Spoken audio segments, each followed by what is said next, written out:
ನಮಸ್ಕಾರ ಕರ್ನಾಟಕ. ನಾನು ನಿಮ್ಮ ಪ್ರೀತಿಯ ಜೆಪಿ. ಇವತ್ತಿನ ಕತೆ ಕಾಲ್ಪನಿಕ ಕಥೆಯಲ್ಲ, ಇದೊಂದು ನೈಜ ಘಟನೆ. ಅದು 10 ಆಗಸ್ಟ್ 2010. ಅಂದು ಬೆಳ್ಳಂಬೆಳಗ್ಗೆ ಬೆಂಗಳೂರಿನ ಹುಳಿಮಾವು ಪೊಲೀಸ್ ಸ್ಟೇಷನ್ಗೆ ಒಂದು ಫೋನ್ ಕರೆ ಬರುತ್ತೆ. ಆ ಫೋನ್ ಕರೆ ಮಾಡಿದ ವ್ಯಕ್ತಿ ತಾನು ಹುಳಿಮಾವು ಏರಿಯಾದ ಒಂದು ಅಪಾರ್ಟ್ಮೆಂಟ್ನಿಂದ ಕರೆ ಮಾಡುವುದಾಗಿ ತಿಳಿಸ್ತಾನೆ. ಆ ಕ್ಷಣವೇ ಪೊಲೀಸರು ಘಟನಾ ಸ್ಥಳಕ್ಕೆ ಭೇಟಿ ಮಾಡ್ತಾರೆ. ಅಲ್ಲಿ ಅವರಿಗೆ ಭಯಾನಕ ದೃಶ್ಯವೊಂದು ಎದುರಾಗಿತ್ತು.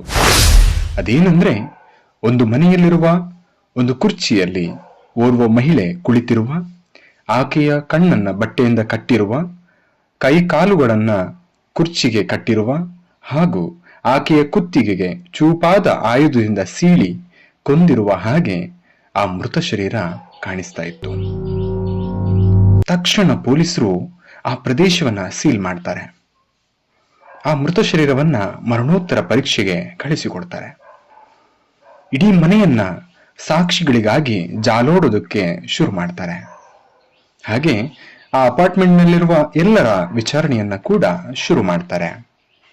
ಇದು 2010ರಲ್ಲಿ ಇಡೀ ಬೆಂಗಳೂರಲ್ಲೇ ಹೆಚ್ಚು ಸದ್ದು ಮಾಡಿದ ಹಾಗೂ ಭಯವನ್ನ ಸೃಷ್ಟಿಸಿದ ಕೇಸ್ ಆಗಿತ್ತು.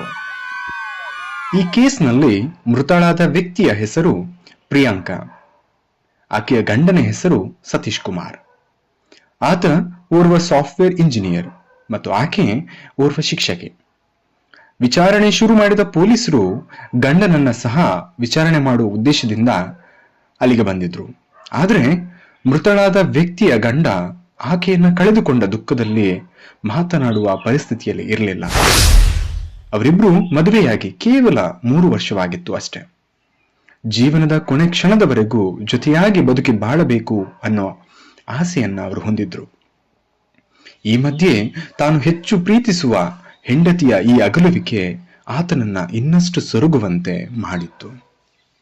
ಹಾಗಿದ್ರು ಆತನನ್ನ ಪೊಲೀಸರು ವಿಚಾರಣೆಗೆ ಕರೆದಿದ್ರು ಮತ್ತು ಘಟನೆಯಾದ ದಿನ, ಸ್ಥಳ, ಸಮಯದಲ್ಲಿ ನೀವೆಲ್ಲಿದ್ರಿ ಅನ್ನೋ ಪ್ರಶ್ನೆಯನ್ನ ಆತನನ್ನ ಕೇಳಿದ್ರು.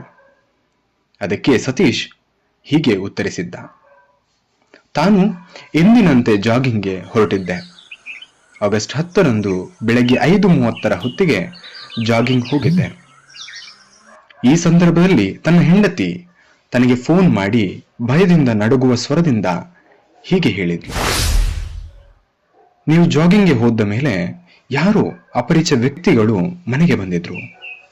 ಪೇಪರ್ ಕೊಡಿ, ನಾವು ತಗೊಂಡು ಹೋಗ್ತೀವಿ ಅಂತ ಕೇಳ್ತಾ ಇದ್ರು. ನನಗೆ ಅನುಮಾನ ಬಂದು ಇಲ್ಲಿ ಯಾವುದೂ ಇಲ್ಲ, ಹೋಗಿ ಅಂತ ಹೇಳಿದೆ. ಆದರೆ ಅವರು ಹೋಗ್ಲೇ ಇಲ್ಲ. ನನಗೆ ಭಯವಾಗಿ ನಾನು ಬಾಗಿಲು ಹಾಕಿದ್ದೆ ಎಂದು ಭಯದಿಂದಲೇ ಹೇಳಿದ್ರು. ನಾನು ಆಕೆಗೆ ಬಾಗಿಲನ್ನ ಭದ್ರವಾಗಿ ಹಾಕು, ಕೆಲವೇ ಕ್ಷಣಗಳಲ್ಲಿ ತಾನು ಅಲ್ಲಿಗೆ ಬರುವುದಾಗಿ ತಿಳಿಸಿದ್ದೆ ಎಂದ. ಹಾಗೆ ತಾನು ವೇಗವಾಗಿ ಮನೆಯನ್ನ ಕೂಡ ತಲುಪಿದ್ದ. ನಂತರ ಬಾಗಿಲು ಒಳಗಿಂದ ಲಾಕ್ ಆಗಿದ್ದನ್ನ ಕಂಡು ಬಾಗಿಲನ್ನ ಬಡಿದ. Calling bell ರಿಂಗಣಿಸಿದ. ಆದ್ರೂ ಒಳಗಿಂದ ಯಾವುದೇ ಸದ್ದು ಬರಲಿಲ್ಲ. ಹಾಗಾಗಿ ತನ್ನ ಹೆಂಡತಿಯ ನಂಬರ್ಗೆ ಕರೆಯನ್ನ ಸಹ ಮಾಡಿದ್ದ. ಆದ್ರೆ ಆಕೆ ಅದನ್ನ ಉತ್ತರಿಸಲಿಲ್ಲ. ಹೇಗೂ ಆ ಮನೆಗೆ 2 ಕೀ ಇರೋದ್ರಿಂದ ಒಂದು ಕೀ ಆಕೆಯ ಬಳಿ, ಒಂದು ಕೀ ಆತನ ಬಳಿ ಇತ್ತು. ಆತ ಆ ಕೀಯನ್ನ ಆಫೀಸ್ನಲ್ಲಿ ಇಟ್ಟಿದ್ದ.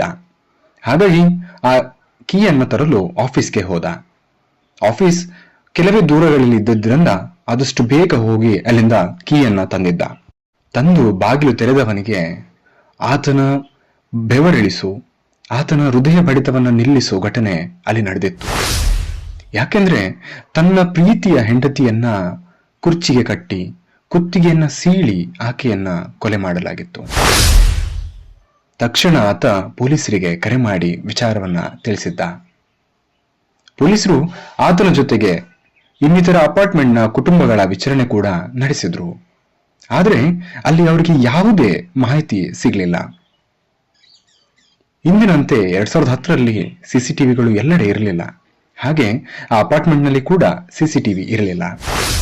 ಕೊಲೆ ಮಾಡಿದ ವ್ಯಕ್ತಿ ಹಾಗೂ ಅದರ ಒಂದೇ ಒಂದು ಸುಳಿವು ಕೂಡ ಅಲ್ಲಿ ಪೊಲೀಸರಿಗೆ ಸಿಕ್ಕಿರಲಿಲ್ಲ. ಆ ಏರಿಯಾದ ಜನರು, ಮೇಲಾಧಿಕಾರಿಗಳ ಒತ್ತಡ ಇನ್ನಷ್ಟು ಹೆಚ್ಚಾಗಿತ್ತು.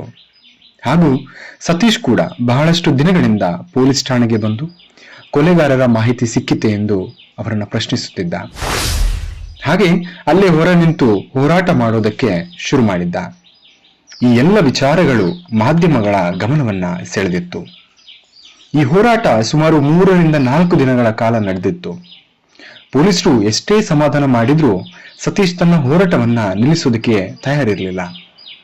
ಇದಾದ 4 ದಿನಗಳಲ್ಲಿ ಪೊಲೀಸರು ಈ ಹೋರಾಟವನ್ನ ನಿಲ್ಲಿಸುವಂತೆ ಸತೀಶ್ನನ್ನ ಕೇಳಿದ್ರು. ಆದ್ರೆ ಈ ಹಿಂದೆ ಕೇಳಿದ ರೀತಿಯಲ್ಲಿ ಅದು ಶಾಂತ ರೂಪದಲ್ಲಿ ಇರಲಿಲ್ಲ. ಅವರ ವರ್ತನೆ ಬದಲಾಗಿತ್ತು. ಇದನ್ನು ಗಮನಿಸಿದ ಸತೀಶ್ಗೆ ಮುಂದೆ ಅಚ್ಚರಿ ಕಾದಿತ್ತು. ಯಾಕೆಂದ್ರೆ